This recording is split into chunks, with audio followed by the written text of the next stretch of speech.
Welcome back, everybody. Do not check your calendar here. It is Wednesday. Got Bison Media Zone coming up about an hour. But our next guest normally joins us on Tuesdays, but he was magnanimous enough to say, hey, I can do Wednesday. So we got him for a few minutes today. Dragon head football coach Steve Laqua joins us after MSUM's heart-stopper of a win on Saturday. We featured in our best of the weekend. They beat Minot State, and he joins us this morning. Now, you're a man of routine. Is this throwing everything off? You're doing this Wednesday and not Tuesday? Well, it was throwing me off, and then you said magnanimous, and I was like, I don't even know what that word means here. So I'm thrown off more by that than this routine. All right, so let's go back to the game. So I'm following the game on Saturday when we're in Illinois. You're up 17 with 5 minutes to go. What in the world happened? Yeah, it unraveled real quickly. We get 17. I think they score with 10 minutes to go. We got a chance. So it's a 10-point game, 5 minutes to go. We get the ball. We're trying to get it to the point where we can just get a first down. They use their timeouts with 4:45 roughly to go. It's in there. And we don't get the first down. We punt it away, thinking still, hey, 4.5 minutes, 10 points. They've got 75 yards to go. They've completed 9 passes all season. We're going to be okay. Yeah. But then they just manage. They complete the 9 passes coming into the game. They complete 6 in this game. They go down. We fall down on a pass. They score. They get the onside kick. Then they get that thing. I'm still thinking, okay, it's fine. They're gonna throw an interception. This is not a team that throws. We're gonna be okay. Lo and behold, they move the ball a little bit more. Now I'm going, oh gosh, they can't get a touchdown. This isn't even going overtime. This could end right now and be catastrophic. Thank goodness we hold them to the field goal. We get to the overtime. Thank goodness we win the toss. Now, credit to our kids. It was so hot out. Our defense was on the field basically 9 of the last 10 minutes of the fourth quarter. They're in the first overtime. The fact that we can gut out a stop where Devin Beach is isolated, tired as heck, makes a tackle on second down. Tate Gustafson makes a huge tackle on third down to force a field goal. That was a miracle in itself just to get us the ball only down 3 in overtime. And so, and then thank goodness we got some guys that can make some plays. All right, you are in the meat grinder. So here's the question. The college football overtime rule, do you like that, or would you like what the NFL does? No, I like the college overtime, maybe because I'm a purist. I mean, it makes sense. You're like, okay, this is how we're going to do it. I like it. I thought it was good. Now, you have to play certain. I'm glad we won the toss. Right. We got to defense first, so you know what you need. Now, I'm also glad as a guy that doesn't want to get put on the hot seat if you don't need to. I'm sure glad we scored the touchdown on the first play and didn't get to one. Hey, we're 4th and 2. Should we go for it? Do we just kick the field goal and go to the overtime? Like some of these decisions that you maybe don't want to make, you didn't have to make them, thank goodness. So let me ask you this. Maybe I'm just oblivious, because that wouldn't be a shocker to anybody. When did it change at overtime where you defer, like you want the ball second? Has that always been the case? Yeah, I think it's been the case since it's each team gets a possession. And when it went to kind of that, I think that makes the most sense. So you know what you need. You're basically playing with 4 downs, okay, right? And if the first one's going and they score, whatever, but hey, the second one, if you need a touchdown, you're playing with all 4 downs. And the first one, you're only playing with 3. So thank goodness we won the toss. That's a definite advantage. Tell me about the play that Strand hit Perryman for the touchdown. Was that something you had dialed up for a while and say, this can work for us? Well, here's how it actually goes. We've probably ran that play 10 times in the game. And I'm thinking, okay, we're going to throw it short to Gage Florence, similar to what we did in the fourth quarter. He caught a low one, ran it for about 15 extra yards. I'm like, hopefully we're ahead of the chains. We're 2nd and 4. And Jack drops back, and he's not throwing it to Gage, and he steps up in the pocket, and it's looking like he's got hands on him. He's going to get sacked. And I'm going, oh, go. And then I see him throw it, and I see BP is wide open. I'm like, oh, thank goodness. That was easy. So, and then the great part was, he celebrates in the end zone, and last year's seniors were there for homecoming. They come storming the field in there, and so it was a nice little kind of reunion of past and present, and it was a big sigh of relief. I'll tell you, I'm surprised some trees didn't blow down after that sigh of relief that I let out after that. But they stayed up and we made it. So thank goodness. All right, you get a win like that, maybe harder than you wanted to, but you still won the game. What was it like afterwards in the locker room? Because you did win. Yeah, certainly. We were going to enjoy that moment. We were proud of the resiliency. Like we could have, we almost folded, but we could have folded. We kept the bike upright. It didn't tip over. We had dug deep defensively. Like, hey, they had to gut it out. Their jerseys, I swear, they had to weigh 5 extra pounds. There was so much sweat and water on those guys, and they had played so much football in that fourth quarter. And we're so immensely proud of the sidelines. Hey, we were poised. We didn't waver. Now, maybe we were just shell-shocked, and that's why it didn't seem like anyone was panicked. I don't know, but there was no panic. The guys stuck what they needed to do. Now, on Monday, praised those same things in the team meeting, but also talked about, hey, let's look at this critically. This is kind of like a student that doesn't study all semester, and then here in the last couple of weeks is working really hard and worn out and tired and complaining about how tough it was. And I'm like, we made a lot of these old problems on ourselves. We brought them on. And so we've got to be better and not be able to do that. We need to put this thing on ice and get off the field All right. and easy. Now you got another rivalry game, another trophy game coming up this weekend on the road. UMary has been better in football. They've changed their staff. What have you noticed about their program that's got your attention? Well, they're pretty effective on offense right now this year. They're over 400 yards a game. If you look at even defense, so you compare the statistics of points scored, offensive yards, defensive yards given up, and you look at the two teams, we're not that far apart. And so they've won 3 games. They've been effective. They're getting good quarterback play now that this kid's back and healthy. They lost a couple bad, but they were playing without their quarterback.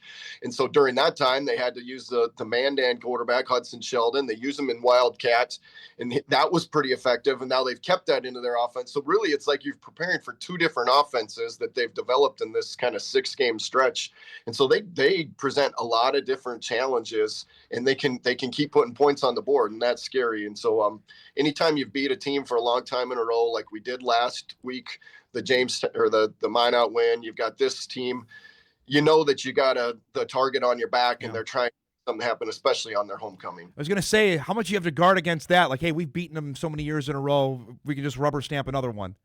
Well, you definitely do, because I think there has been years where, especially you can almost kind of like make light of, okay, it's not like we're playing these guys. And now that you're in it, you're like, okay. And I think our guys understand. We do a pretty good job of shooting them straight each week about, hey, how do these guys stack up? What positions are good? What players are good? What players can we attack? Whatever it might be. And so I think us saying that right out the gate, this is a much improved team. We've got to be focused. I think that hopefully hits home. An email comes in. Dom, can you ask Laqua what in the world was he thinking running the ball for 163 yards on Saturday? You ran for 163.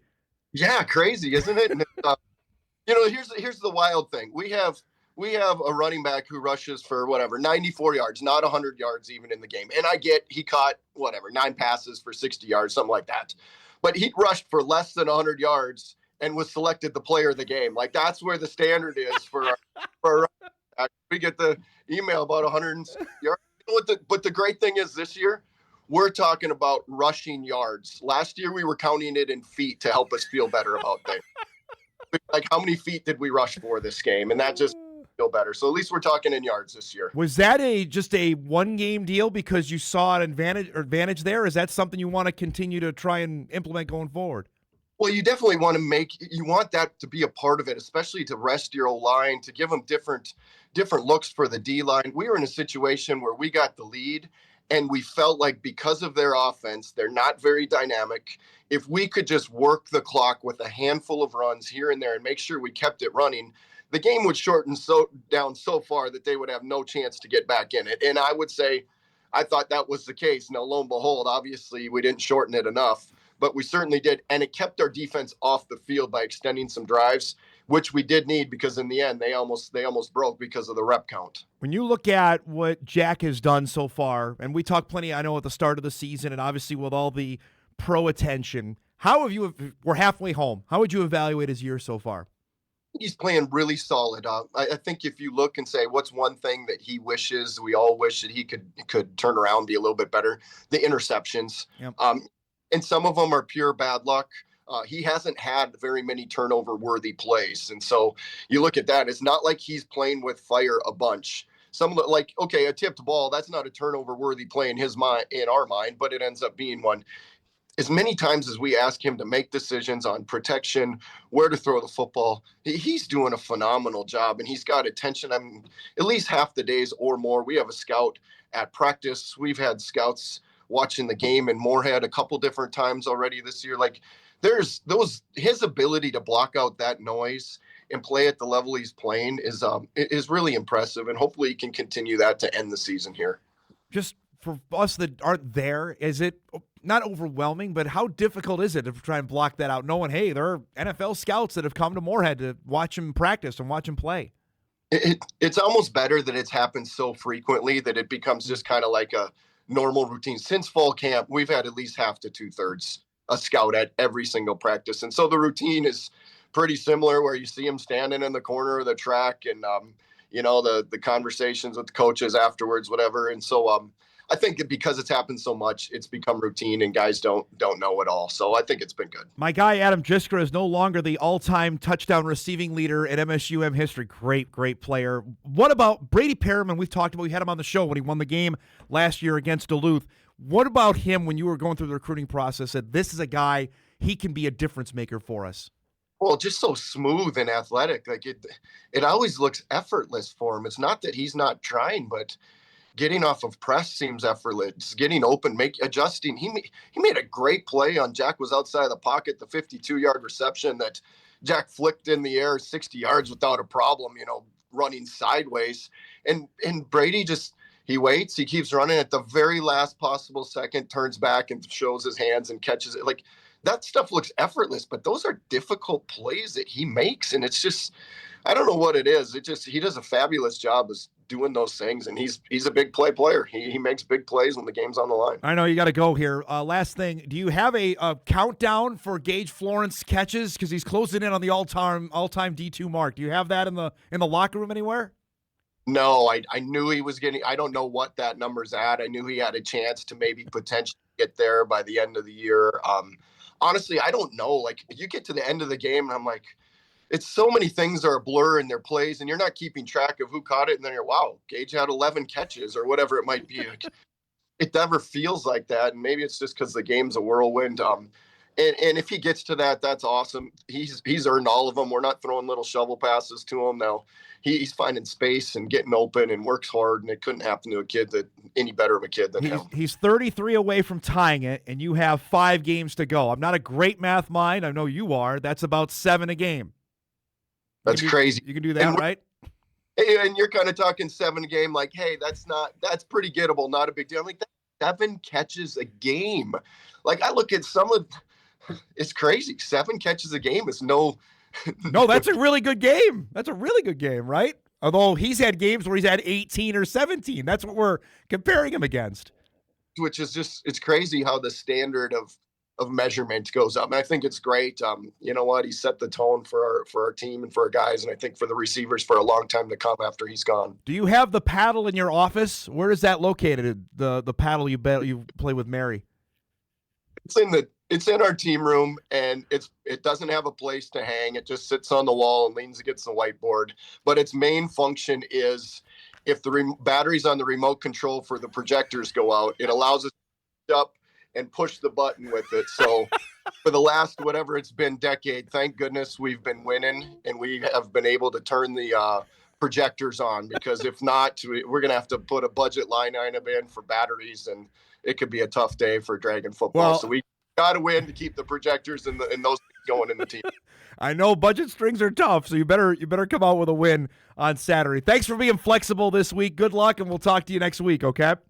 Sounds great. Thanks. There we go. Steve Laqua joining us on this Wednesday morning. Normally gives us on Tuesdays, but we were gone yesterday. We appreciate his time. Dragons and Mary coming up Saturday afternoon in Bismarck at 2. We'll take a break. We come back. We'll wrap up our first hour. Rocky Larson, Mayville State head football coach, coming up in hour 2. We're back right after this.